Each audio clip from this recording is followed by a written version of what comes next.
जय सियाराम मित्रों, मैं कौशलेंद्र दास श्री अयोध्या धाम से। आइए आज कुछ ज्ञानांजन की सलाह का आप सभी भक्तों के समक्ष प्रस्तुत करता हूँ। कथा सुनने तो सब लोग जाते हैं, जहाँ पर भी कथा होती है, कोई भी वक्ता आए तो कथा सुनने तो बहुत लोग जाते हैं, लेकिन उसमें मन से सुनने वाले कुछ लोग ही होते हैं। कहने का अभिप्राय है कि कथा जब भी सुनी जाए तो बड़ा श्रद्धा और विश्वास के साथ सुनी जाए। कथा में रुचि का होना अति आवश्यक है। जब आपकी रुचि कथा में होगी तो प्रभु की कथा आपको बड़ा सरलता से समझ में आएगी।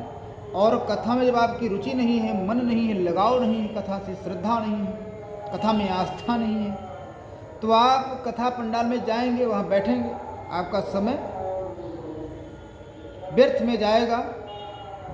क्योंकि इस संसार में अगर देखा जाए तो सबसे मूल्यवान समय है, वक्त। और इस वक्त को ऐसे फ्री में गंवाना नहीं चाहिए। जिस समय आप कथा पंडाल में जाएं, कोई भी वक्ता आया हो कथा कहने के लिए, तो आपको बड़ा एकाग्र चित्त होकर के कथा को सुनना है कि वक्ता कह क्या रहा है, कौन सी कथा कह रहा है और कौन सा दृष्टांत दे रहा है। बड़ा मन लगा के कथा सुननी चाहिए। ये नहीं कि इस कान से सुने और उस कान से निकाल दिए। तो ऐसी कथा सुनने से कोई लाभ नहीं होगा। मानव जीवन तभी सार्थक होगा जब प्रभु की कथा आप अपने ऊपर उतारेंगे, अपने आचरण में लाएंगे, पूर्ण रूप से उसका आकलन करेंगे, तब ये मानव जीवन सार्थक होगा। और मानव जीवन ही श्रेष्ठ है। बड़े भाग्य मानुष तन पावा, सुर दुर्लभ सब ग्रंथ गावा। तो प्रभु की कथा तो कम से कम प्रेम से सुनो। प्रभु की कथा से तो कम से कम लगाव हो आप सभी भक्तों का। कथा सुनने जब भी जाओ तो पति पत्नी दोनों एक साथ जाइए। अधिकांशतः देखने को मिलता है कि पति पत्नी दोनों अगर कथा सुनने जा रहे हैं तो उसमें क्या होता है कि पति मन से कथा सुन रहा है, पत्नी का मन कथा में नहीं लग रहा है। और कोई कोई पत्नी कथा से प्रेम करती है और पति कथा से प्रेम नहीं करता है।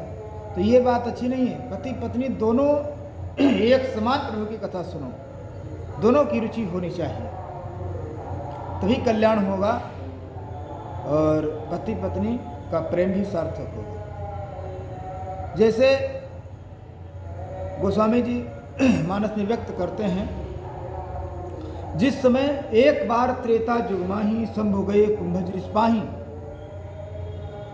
भगवान शंकर जी अपनी सती जी के साथ राम कथा सुनने गए थे। कहाँ?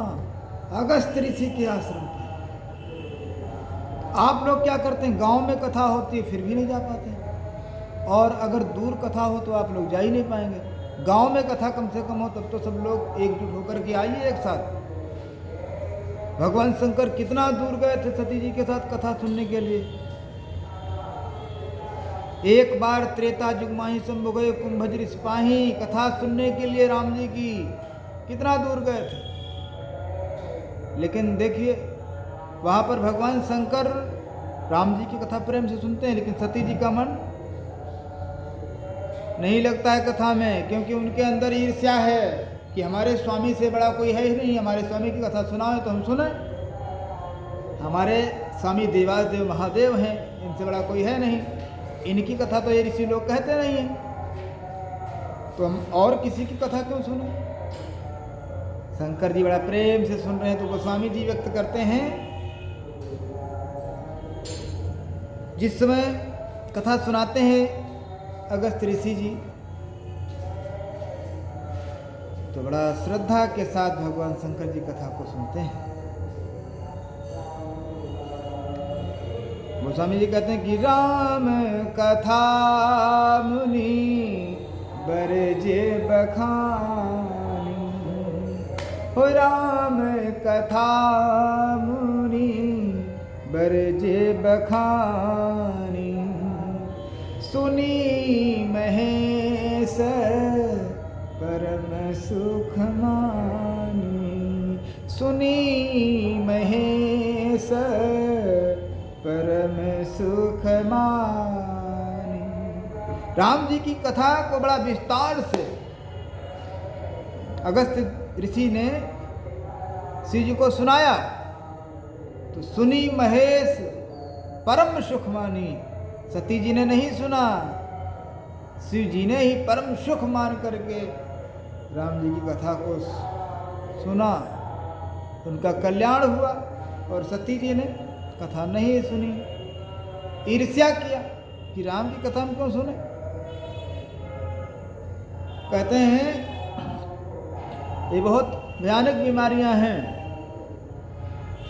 काम, क्रोध, मद, लोभ, मोह, पांचवें। और छठी सबसे भयंकर बीमारी जिसको गोस्वामी जी कहते हैं डाह, मत्सर, जिसको हम दूसरी भाषा में ईर्ष्या कहते हैं, जलन, एक दूसरे को देख करके जलन करना, मन दुखी हो जाए। तो ईर्ष्या बहुत भयंकर बीमारी है, ईर्ष्या से बचें, तभी ये मानव जीवन सार्थक होगा। और प्रभु की कथा आप सुनने जा रहे हैं, समय दान दे रहे हैं, वो समय भी सार्थक होगा। कब? जब आपके अंदर ईर्ष्या नहीं होगी। ईर्ष्या बहुत भयंकर बीमारी है, उससे बचिए, तभी मानव जीवन सार्थक होगा। सभी से परस्पर प्रेम करिए, प्रभु की कथा जरूर सुनिए। जहाँ भी कथा हो रही हो, कथा में समय दान करें, क्योंकि मानव जीवन बार बार मिलने वाला नहीं है। अगर चूक गए तो पता नहीं क्या होगा, 84 लाख योनि में चक्कर लगाते रहोगे, कीड़े मकोड़े, पता नहीं क्या बनोगे। प्रभु की भक्ति करो, प्रभु की कथा सुनो, यथाशक्ति दान भी करो। बोले जय श्री राम, हर हर महादेव। श्री राम जन्मभूमि की जय हो, श्री राम लला सरकार की जय हो, श्री हनुमान गढ़ी की जय हो, श्री हनुमान जी महाराज की जय हो, जय हो, जय हो।